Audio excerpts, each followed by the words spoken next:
Hello and welcome to Smart Money. Joining me today, Dawie Roodt, founder, director and chief economist at the Efficient Group. Dawie, thanks so much for joining us today, and we're going to cut straight to the chase. Your economic growth expectations for South Africa in 2025. I'm not going to give you an answer because I don't know, because Trump may decide to do something or not. But at the moment, I expect economic growth of less than 1.5%. Let's call it 1.5%. So a little bit better than 2024, but certainly not good enough. Okay, we're going to get into global shenanigans in just a bit. Before we do, I want to home in on what's happening here. And of course, it's what's playing out on the global scene as well as what's playing out locally that has an implication on all the metrics, right? So I want to tie that growth forecast in with inflation expectations and what exactly that spells for interest rate trajectory locally, where internationally we are seeing rates coming down. So bottom line, how much room does the South African Reserve Bank have to maneuver within this context? Well, a little bit less than previously thought.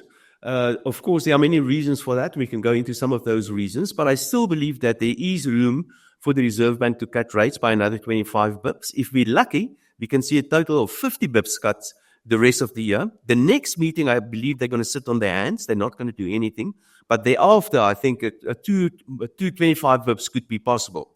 And the reason for that is that inflation is pretty well contained. I think my average inflation expectation for the year is probably going to be less than 4.5% for the year in total. But certainly what is very good news, and this is perhaps even better news than actual inflation, is that inflation expectations have been coming down quite nicely as well. So I think the Reserve Bank has been going through, well, all of us have been going through a difficult time the last couple of years. But today, we can see that long last, we are getting inflation expectations lower, and that will then provide some movement or room for movement for the Reserve Bank to cut a little bit more. And I ask you that question, Dawie, because of course a cut in rates would be supportive of economic growth. I mean, what you outlined in terms of 1.5% growth, not merely close to where we need to be, right? But where it has been Rand's strength supporting the lower inflationary scenario, allowing for lower interest rates, the Rand has also been very volatile over the last few weeks. So what's your outlook on that front? And what in your books is fair value for the local currency at the moment? Okay, let me start with the last one. And I've got a combination of all sort of variables that I put into my model that I use. I use things like, for example, purchasing power parity, but I also use averages over time. And I put them all together in one basket and try to calculate the correct value of the currency. And based on my calculations, the correct value of the currency is about 17 or so to the US dollar.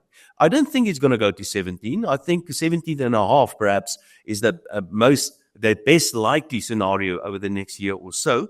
But when it is currently close to 19, I think that's a little bit overdone. So if there's, and again, that really depends on what's going to happen internationally.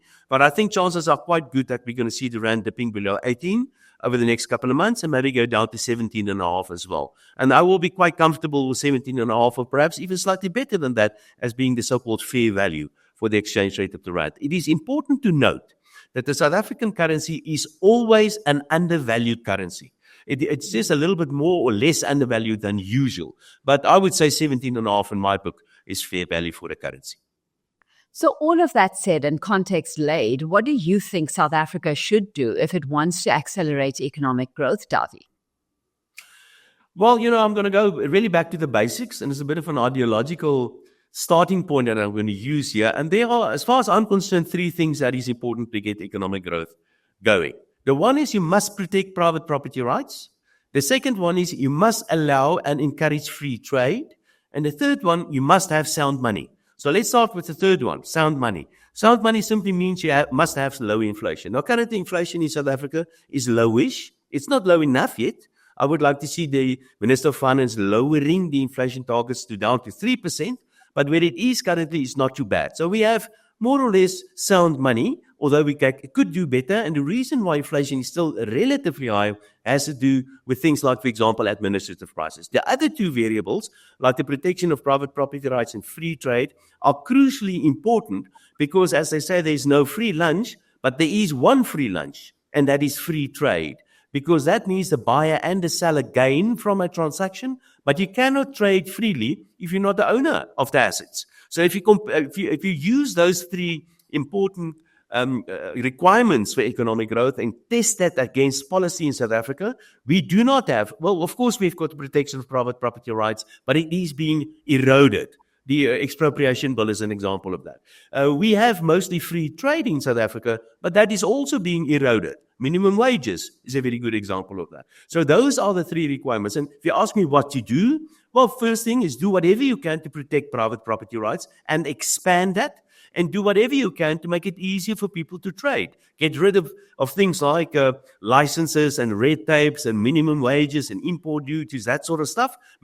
Create an environment that's conducive for free trade. And the economy in the private sector will make sure of the rest. And the economy will start growing. Unfortunately, ideologically, the ANC-dominated government in South Africa is a leftist, socialist, interventionist kind of government, and they go out of their way to undermine those three important principles that are required for economic growth. Let's see how that translates.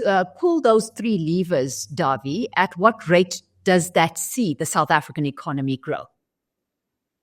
Well, if we do that, if we're really getting dogmatic about the protection of private property rights and free trade and things like that, I am very sure that we can get this economy to start growing at 5-6%.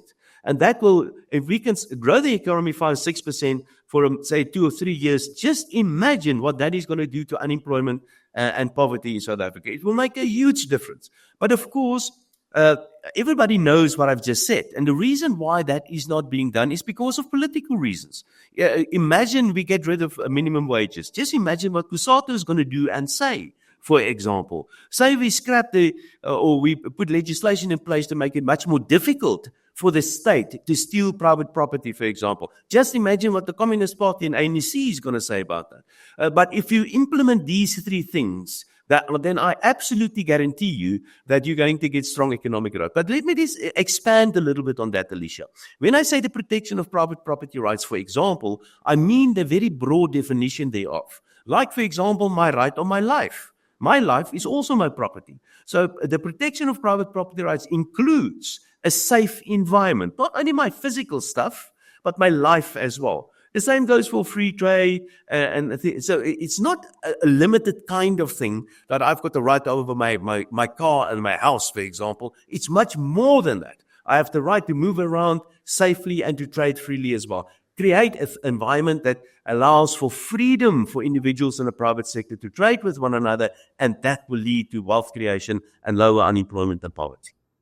And of course, that's what we need, right? We are looking at a very strained budget right now with government unable to, use funds in its coffers to adequately address major objectives that it needs to within the South African economy. So if I asked you then to step into the political realm, if the president asked you, Dawie, to take over as finance minister tomorrow and you have to deliver the 2025 budget speech, what would you be focusing on? Well, the first thing that you need to do, you have to cut back on state spending, a lot of state spending. Remember, all state spending needs to be funded, and it needs to be funded by the taxpayer funds, all of that, and that is a form of expropriation. We've got exceptionally high levels of taxes in South Africa, and especially high tax levels on the productive side of the economy. So the answer to this is to cut back on state spending, to cut back, and there are so many things. There are symbolic things that we can cut back on, these blue light brigades, for example, where there are actual things that we can cut back on, like, for example, small business development. The Department of Women and Children with Disabilities, and just stop these sort of silly things. Close down the Department of Sport. I don't think McKinsey is going to like that, but that's a department that can be closed down. The private sector can do all of that. So there are many things that the state and must do to cut back on state spending. The state is just too big. Dawie, but where you say cut back on spending directed towards small business development or spend directed towards women and children with disabilities, for example, surely these are social imperatives for a developing economy like South Africa that need to be supported. And it's just a matter of managing this and the funding directives a little bit more effectively than they currently are. Well, I don't have a problem with the social safety net. And I think we as South Africans got the responsibility to look after our fellow South Africans. We cannot allow fellow South Africans to die of hunger. There must be a social safety net. Of course, there must be. But look, for example, at small business development. Small businesses do not contribute or hardly contribute to the economy. There's this romantic idea about small businesses that they're the backbone of the economy. That is untrue. Small businesses don't survive. Small businesses quite often are in survival mode. People are in small businesses because they can't find a job in the corporate side of the economy. Small businesses do not pay taxes. Small businesses do not employ people. There's this romantic idea about small businesses, while the actual contribution to small businesses to the economy is negligible. It's tiny, really. But there's a romantic idea about that. So let's start getting realistic about this. But surely there's a way to turn that around. I mean, what is the solution to getting those small businesses to contribute more meaningfully to the South African economy and the growth picture? There's one important thing about the small business, and small businesses can become medium-sized businesses, and they can eventually become big businesses and then start contributing to the economy. And that's the key to this. Create an environment for all businesses. Don't put extra emphasis on small businesses and keep on funding small businesses. Create an environment that's conducive to all businesses. And those, not many, but a few small businesses will eventually become big businesses as well. The problem is it's a total business environment. And while the emphasis is on small businesses, the emphasis must be in a total business environment. Dawie, I think that stance is going to trigger a lot of debate. Talking about triggering debates, what impact do you think Donald Trump's presidency in the US is likely to have on South Africa? Yeah, well, before I answer that, we all have to understand something very clearly here. Donald Trump is the most powerful man in the world. He's in charge of the biggest economy in the world. He's got the most technology behind him. He's got a huge military behind him. Whatever he says or whatever he does will have a huge impact on the country or on the world economy. In fact, Donald Trump only saying things resulted in Rand taking a knock, as an example. If Donald Trump should decide to kick South Africa off AGOA, if he should decide to levy some sort of levies on South Africa or even sanctions on South Africa, that will have a huge impact on the South African economy, and the American economy will hardly feel that. We have to understand that. I think the best approach here is to be as diplomatic as possible, to be as neutral as possible politically, internationally, and to try to be friends with everybody. The Chinese are also important to us. They're our biggest trading partners, but the Americans and Europeans are also important to us because they fund a large chunk of our fiscal deficit, as an example. So we really have to be extremely careful on how we approach this whole Donald Trump thing, because if he wakes up one morning with a sore tooth and he's angry with South Africa, then I'm afraid he can really inflict horrible pain on the South African economy. I think our politicians realize that, and I think they're trying to manage this diplomatic sort of friction as well as they possibly can. But we have to understand whether you like him or not. You better be on the side of this guy because he is the top dog and he can cause a lot of damage to any country in the world.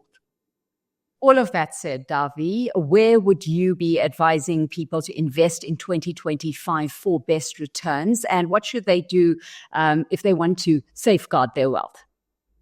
Yeah, well, there are a couple of things. I would certainly make sure that there's a substantial portion, depending on who you are. Of course, it differs from individual to individual. But I like to diversify internationally. I think the South African local equities are actually quite cheap. So I would put certainly money in some local equities. Our local equities are nice and cheap. Of course, there's a reason for that, but the local equities are nice and cheap. The local bonds also will provide you quite a nice yield, but I would certainly put money internationally. The American equity markets are a little bit rich to my liking. They are, but of course, there's a reason for that. But I will be careful to go overweight in the US equity markets. But some other equity markets, like the European equity markets, I would certainly start looking at those. Some of those companies listed in Europe are relatively cheap. But don't underestimate the potential returns that you can get in South Africa as well. But make sure you're properly internationally diversified as well. Absolutely. Dawie, let's leave it there. Thanks so much for having joined us today. Dawie Roodt is founder, director, and chief economist at the Efficient Group.